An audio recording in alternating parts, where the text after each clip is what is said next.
Hello, this is RICKY, the Android guy. Alright guys, so today we're doing the full review on the Amazon Kindle Fire HD. This will be the 7-inch model. And let's start going over it. First, let's go on the look and feel. So the look and feel of this tablet, first of all, definitely improvement from the original Kindle Fire. I want to say that. The material is a little bit nicer and more of a curved edge instead of kind of more of a flat edge. It does definitely have better speakers, but we will cover that in a little bit because although I do like them better, I don't like them overall. And there's a reason for that. It's stereo speakers, and it's the only 7-inch that has stereo speakers on the opposite side as far as I can remember. Most 7 inches have speakers on left and right on the bottom. And so at the top right here we have the headphone port, and we have a very, very annoying volume rocker and power button. Now the reason why these are so annoying is because you really cannot feel them. You really cannot feel them. You can kind of feel the volume rocker, but I challenge you to always be able to point out the power plug or power button without actually, looking at it. It's very difficult, and it's just very annoying that they made it too streamlined. You should be able to feel it out, and you can't on this device. On the other sides, we don't really have much, actually. We have a noise cancellation on the top, and we have nothing on this side. And on the bottom right here, we have our other two connections, which is micro USB and micro HDMI for HDMI out.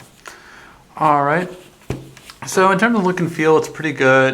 Very kind of streamlined the way it is. Also very reflective. I mean, this is probably the clearest you guys can ever see the camcorder that I record with, simply because it's a very reflective screen, and it becomes more apparent when you're outside. So say if like I point this towards one of the lights, you can really easily see it. It's just very reflective. And that can be very problematic in terms of certain lighting situations. So it's just one thing I definitely noticed. All right, now when we first turn it on, we're gonna see something interesting, and that is ads. Ads, so many ads.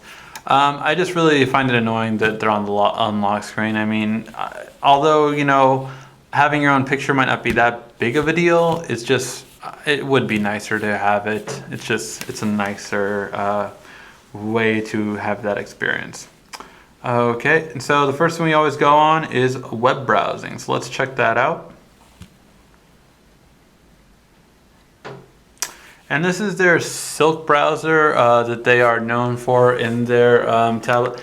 And one thing I noticed, and I went over this in the flaws of the Kindle Fire HD video that I did, but it's very inconsistent. It takes a little bit longer to load as well compared to most other Android devices around the same price point. I noticed that this tablet, I would say, takes about, more like 30 seconds to load a page to 45 seconds, whereas most other tablets do 15 or 30. Now, while that might not seem like a big deal, it definitely becomes one over time. I mean, when you're just waiting there like 15 more seconds, it's just kind of like, why am I waiting for this? Like, why isn't this faster? It gets frustrating. And the biggest gripe about this is that it's inconsistent. Sometimes it goes really fast and sometimes it goes really slow. It's just, you don't know, it's like, a possibility that you never know what's going to happen. So you can kind of see the difference in just loading. Now if it preload, and actually this is a good point, this one loaded a lot faster in comparison to this one. So it's just a flaw that it's inconsistent. In terms of pinch to zoom, it does pretty well. However, it takes a couple of seconds for it to clear up sometimes. The double tap works pretty well, but again, just taking a little bit of time to clear up at times. So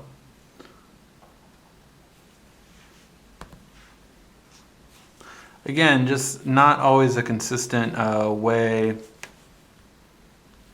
of operating, and it's just definitely apparent on some websites. All right, So that was the web browsing. Now let's take a look at the music. Now the music should be pretty good since we have stereo speakers. However, when we compared it to other tablets, we noticed that it's maybe not as loud as we might expect it to be. So let's play a song and let's see how it is.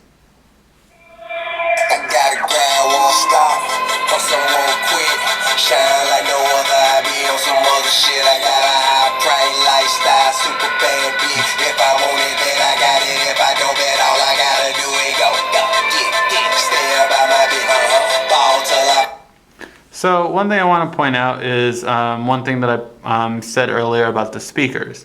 Now this is perfect, like if you're listening to music when you do not have, when you're holding it in portrait. However, when you're holding it on landscape, this happens, where you're covering the speakers. And this is more noticeable in videos, so that's when you really notice it. So it's just one of the issues that I've had with this tablet is that you cover up the speakers. Now let's take a look at a video and see how it looks. One important thing too is although you see it on mine, there is no official YouTube app. If you want to learn how to get YouTube on here, take a look at my channel. I have a video on how to download YouTube onto the Kindle Fire HD, but it does not come normally with it. You basically have to go to the browser to get to YouTube. And that's the downside of this one, is that you have a lot of apps that are not available on here, especially Google ones. And now for the clarity of the video. War has started. And we are hopelessly outgunned. Director Fury, I think it's time.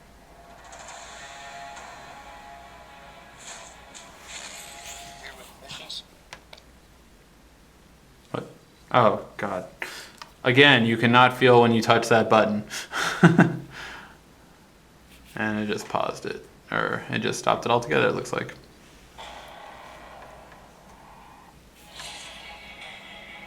And you call on such lost creatures to defend you. You have made me very desperate. We're not a team. We're a time bomb.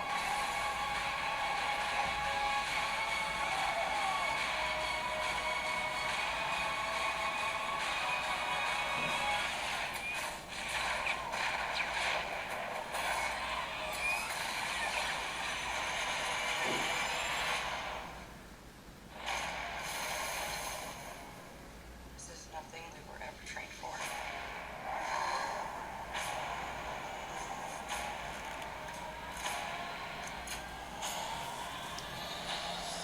Alright, so video quality is actually pretty good. And you can definitely see that the video quality does stand out in it. And I would hand it to that.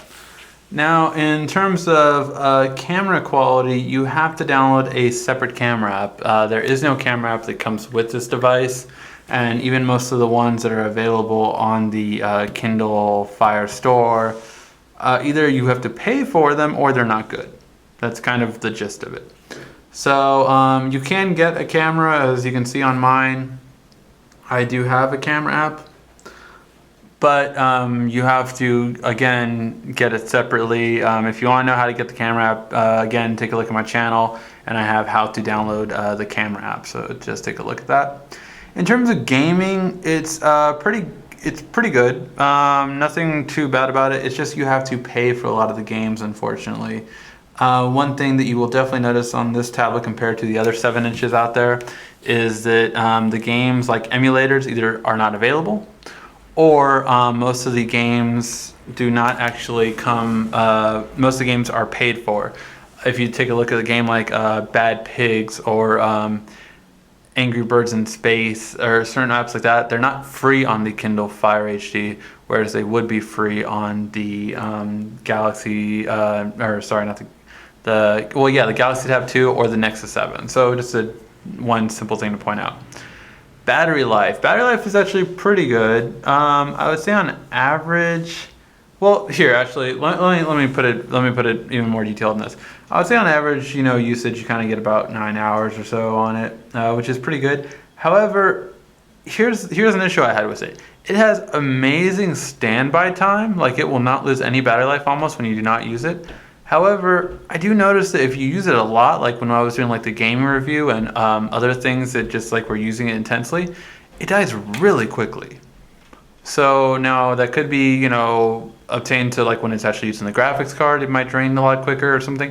But it's one thing I definitely noticed when I was doing some videos on it. It died really quickly up until the point where I had to delay recording this video a day or two because of the fact that like I didn't get to record all of them in one night. So just one thing I noticed in terms of battery life.